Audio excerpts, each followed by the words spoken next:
ధనుర్మాసంలో నేడు 13వ రోజు. ఈ మాసంలో ఆండాళ్ తల్లి రంగనాథుణ్ణి తన భర్తగా పొందడానికి వ్రతాన్ని ఆచరిస్తూ పాసురాలను రచించింది. ఈ పాసురాలనే తిరుప్పావై అంటారు. ఈరోజు తిరుప్పావైలో 13వ పాసురం. ఈ పాసురాల్లో 15వ పాసురం వరకు గోదాదేవి చెల్లులతో కలిసి పూలను సేకరిస్తూ పల్లె వాతావరణాన్ని వర్ణించే అంశాలు ఉంటాయి. ఒక్కొక్క రోజు ఒక్కొక్క వర్ణనతో గోపికలను నిద్ర లేపుతూ ఉంటాయి.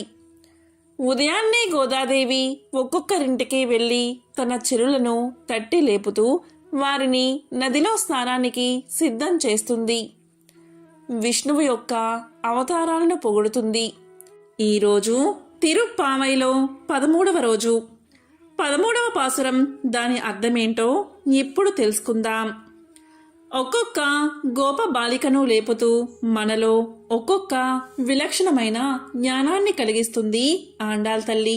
అందరినీ చిలిపితనంతో ఏడిపిస్తూ ఆనందిస్తున్న శ్రీకృష్ణుని నామం పాడడం మానేసి నిన్న గోకులంలో రామనామం పాడారు. దానితో గోకులమంతా కలకలం మొదలయ్యింది. కొంతమంది రాముడే సరి అని, మరికొందరు లేదు కృష్ణుడే సరి అని 2 జట్టులుగా విడిపోయారు. వారి అల్లరి విని ఒక పెద్దావిడ అక్కడికి వచ్చి వారి మధ్య నిలిచి వాళ్లకొక విషయం చెప్పింది.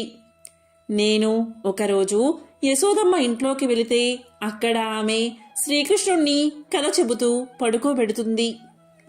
అనగనగా రాముడు, భార్య సీత, వాళ్ళిద్దరూ అడవిలో ఉండగా రావణాసురుడు సీతను ఎత్తుకుపోయాడు అని యశోదమ్మ చెప్పిన వెంటనే కృష్ణుడు లేచి సౌమిత్రే ధనుహు అని అరిచాడు. ఆ తల్లికేమీ అర్థం కాక కంగారు పడిపోయింది. మరి కృష్ణుడెందుకు లక్ష్మణుణ్ణి ధనస్సు తెమ్మని పిలిచాడు? ఎందుకు అంటే ఆయనే రాముడు కాబట్టి. అప్పుడుండే అవసరాల కోసం రాముడిగా వచ్చాడు. ఇప్పుడుండే అవసరాల కోసం అదే తత్వం కృష్ణుడై వచ్చాడు. ఆయన వేరు ఈయన వేరు కాదు అంటూ గోపబాలికలకు సర్ది చెప్పింది. ఇక కలిసికట్టుగా మరొక గోపబాలికను లేపడం ప్రారంభించారు. కృష్ణుడి జట్టువారు ఒకనాడు కొంగ వేషంలో ఉన్న బకాసురుడి మూతిని చీల్చి పారవేశాడు కృష్ణుడు అన్నారు. అంతలో రాముని జట్టువారు రాముడు రావణాసురుణ్ణి గిల్లి పారేశాడు అన్నారు. ఇలా స్వామి కళ్యాణ గుణాలను పాడుకుంటూ అంతా బయలుదేరారు. వ్రతం కోసం నిర్ణయం చేసుకున్న స్థలానికి వెళ్లారు అని లోపల గోపబాలికతో అంది. మనం ఇంతవరకు భగవంతుణ్ణి చేరలేకపోయాము అంటే మనలో ఉండే వ్యతిరేక్త భావనలే అవరోధంగా ఉన్నాయి.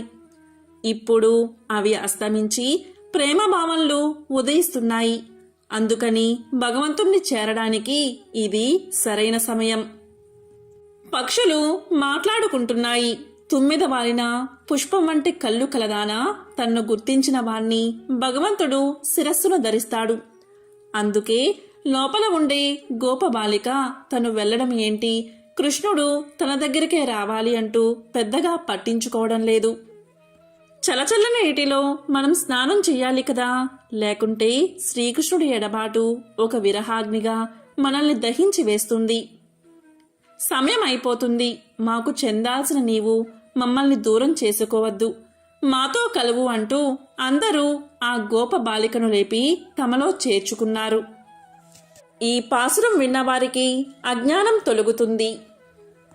బకుని చంపినవాణి భజనలే చేయుచు గోపికల గుంపొకటి గోపాలు చేరే మల్లె పుష్పాన నల్లటి మదుపమట్లు కన్నులున్న కన్యక కదలి రావేమి, శుక్రోదయంబయ్యే చూడవేమి, తెల్లవారవచ్చే తెలియదేమి, పక్షులే లేచినవి పరుగులే తీసినవి చల్లటి తీర్థాన తాపములు నశించ జలకమాడగరమ్మ పడక వీడిలెమ్మ, ఇన్నిన్నాళ్లకు మనకొచ్చే ఈ మంచి దినము.